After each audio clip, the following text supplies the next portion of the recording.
Welcome back to Rocky Garage and Service. Today we're working on this 2000 Honda Civic.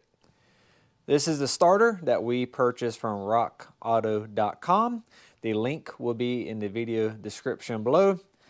This is one of the starters that had a heart beside it, means it's one of the favorites on the website. Went with it. I really don't know the brand, but I know I have dealt with it and used it in the past, so I think we're okay. This is the starter itself. Pretty generic. We just have two mounting holes here. We're going to have where our battery cable goes on, and this would be for our key, this terminal here. I want to interrupt the video right here and say I was trying something new for this channel of using different camera angles. You'll see most of the footage is a chest cam, but I had a handheld camera that I was doing like more of a summary narration off of. That was like the in-betweens of the chest cam, but it didn't pick up any audio.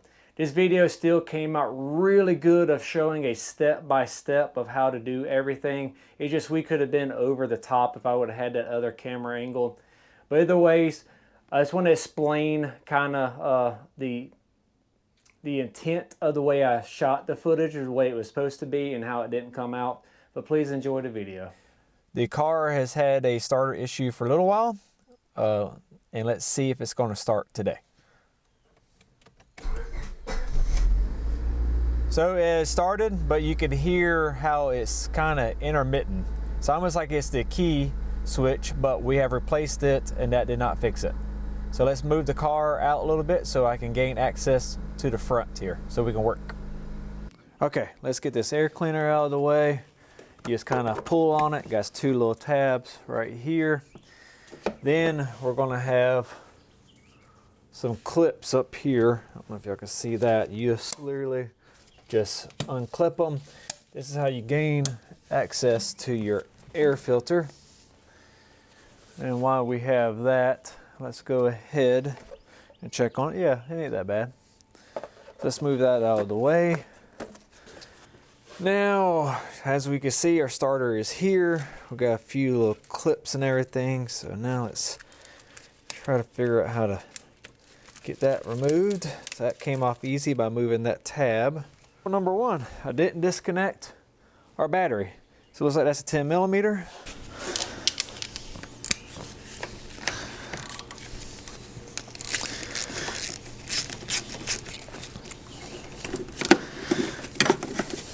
Next, let's remove that. Looks like it's that 10 millimeter we just had. Because I'm pretty sure.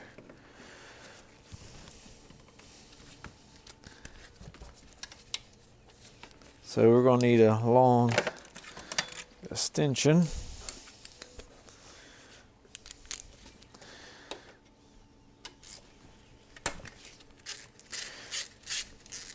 Boom. Got that. I'm just going to lay that right there. So right here is where our 12 volt source comes in. And then you just pull this plug up. This wire here will give you all types of trouble. All right, I'm trying to get this garment off of our 12 volt lug here. It's kind of on there good. So I was able to use a screwdriver and kind of pry up on it. That's that garment here. But now you can see this is our battery cable that is going down there. So it looks like it might be a 13 millimeter. Let's try to take it off. Wrong. It is actually a 12 millimeter. That came off easy. Boom, and that is the battery cable. See how it routes? Goes down, loops over, and goes straight to your battery. So move that out of the way.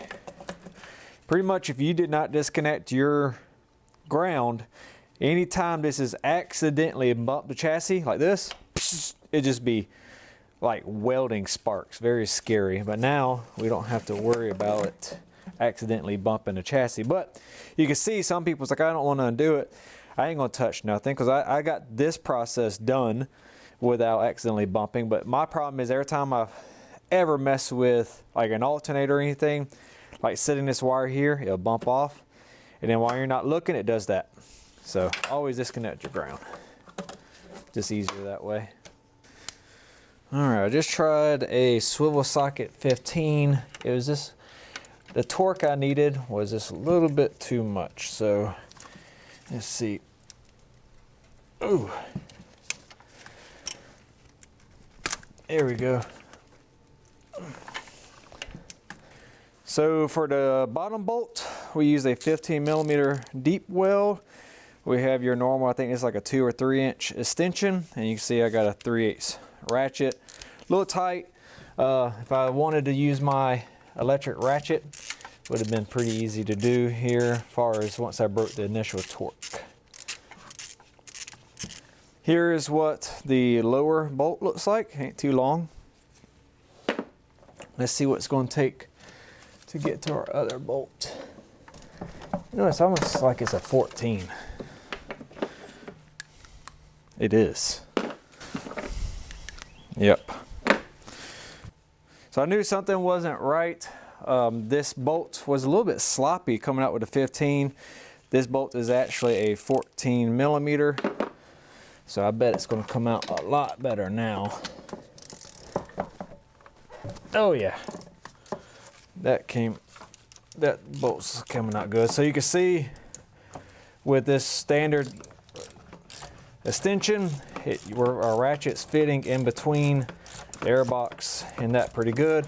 If you want to remove the airbox, it's pretty easy. I think it's just remove this bolt and this bolt. I think it just comes on out, but we might have to remove it to get the starter out. We'll see. So now that we broke it loose, maybe I can just use the socket in my fingers.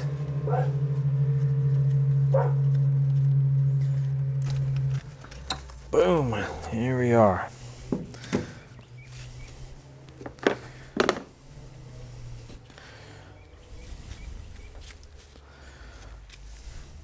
Nothing special. All right, we're gonna put this on. I think it goes this way. Nope. Boom, I think it's like that. Nope. So, cause this ear needs to fit a certain way. There we go. That's it. Now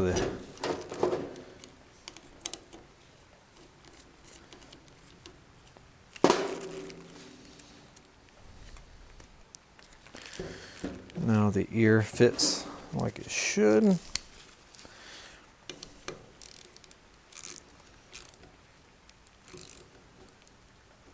Alright, this is already loose. Let's get some anti-seize. Alright, I'm a big fan of anti-seize, so we're going to put a little anti-seize on this bolt. Especially dealing with aluminum and steel bolts, we want to be able to take these out later. So this is the brand I'm using. It's a Permatex anti-seize. So I'm going to put this back and let's get ready to install the new starter. Go ahead and remove this before we lose it. So we have that right there. We do want to compare the starters. You want to look at things like placement of like this ignition. The switch wire here, same spot. You want to look at your power wire. Our brackets oriented the same. You can see the clocking of our mounts are the same. So I think we're looking good. Before we put it back in, I'm going to tighten up this terminal here. You see that? I'm going to tighten that up a little bit. So I'm going to take our needle nose pliers and I'm just going to give it a little bit of persuasion. And that way we should have a good contact now. Sometimes doing that makes it really hard to put on in the beginning, so you got to be patient and don't bend this. You want this to open up to this, but you'll know you have a good connection.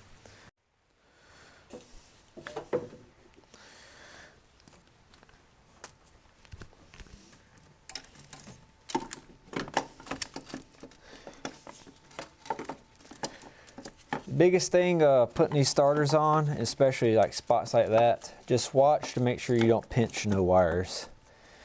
You want to kind of just look around, just look everything that's going on. I think we look pretty good there. So remember, we got 2 different size bolts, and our thicker flange is on the bottom. So I'm going to start with that one.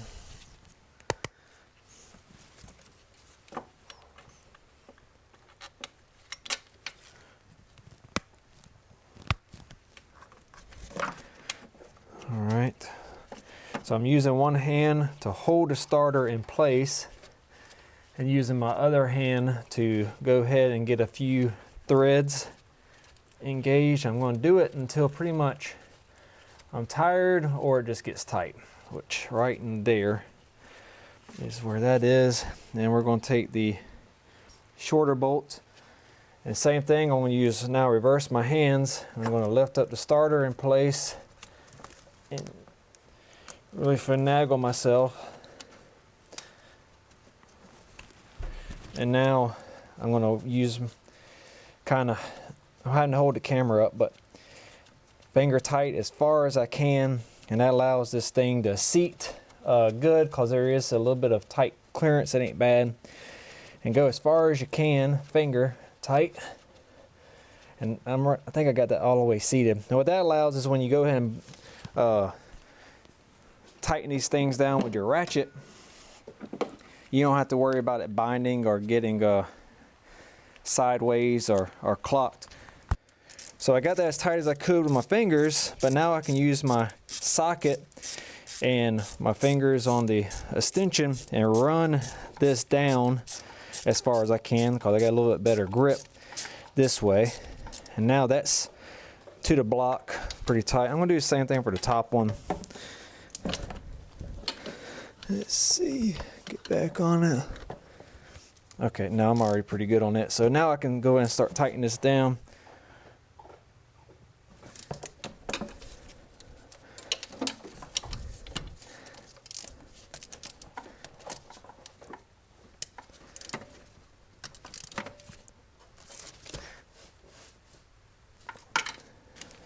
So the starter bolt torque looks like to be 33 foot-pounds. So for sake of the video, I'm going to torque it.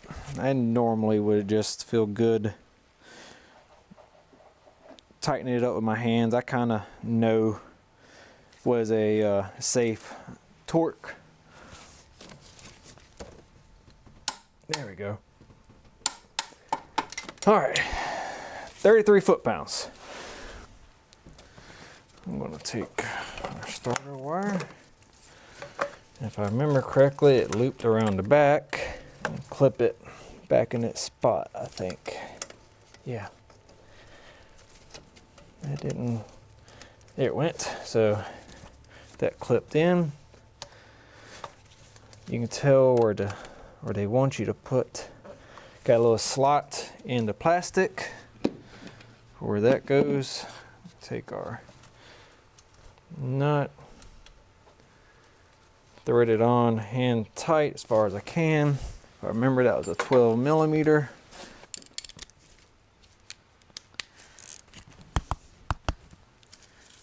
Get our 12 millimeter. I'm going to use one hand.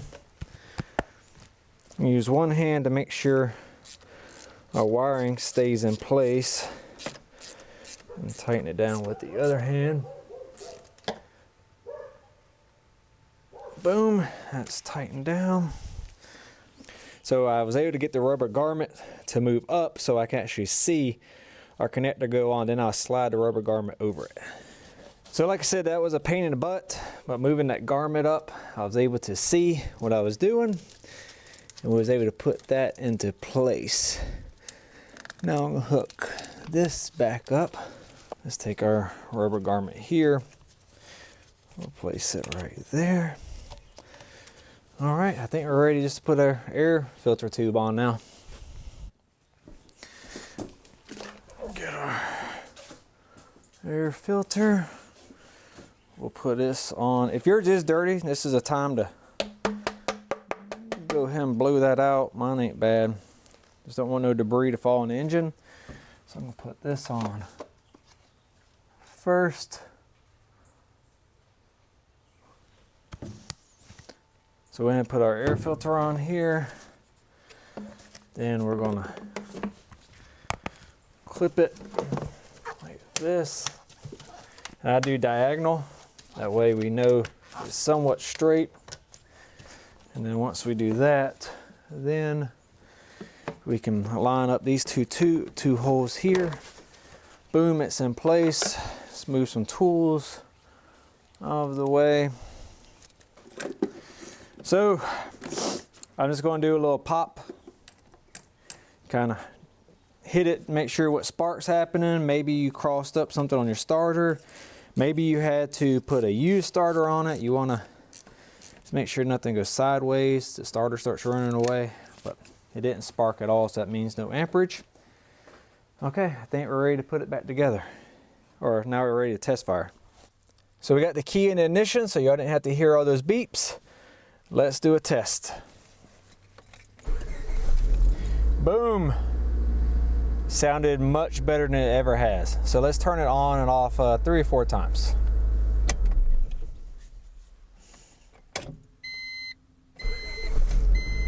Oh yeah, I think we fixed it.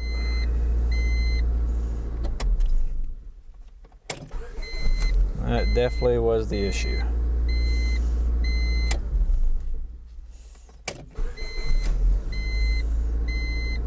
One more time.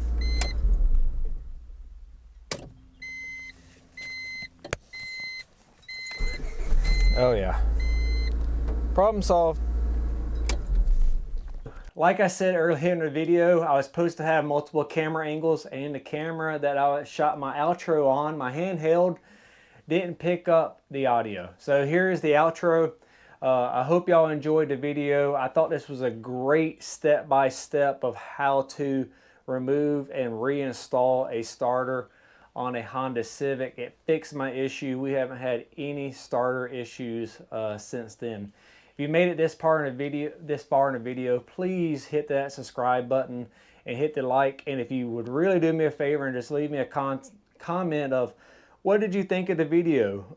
Did you think it was good as far as the long form, lots of detail, step by step, all that stuff? The more information that y'all can share with me, the better. I appreciate y'all, and on to the next one.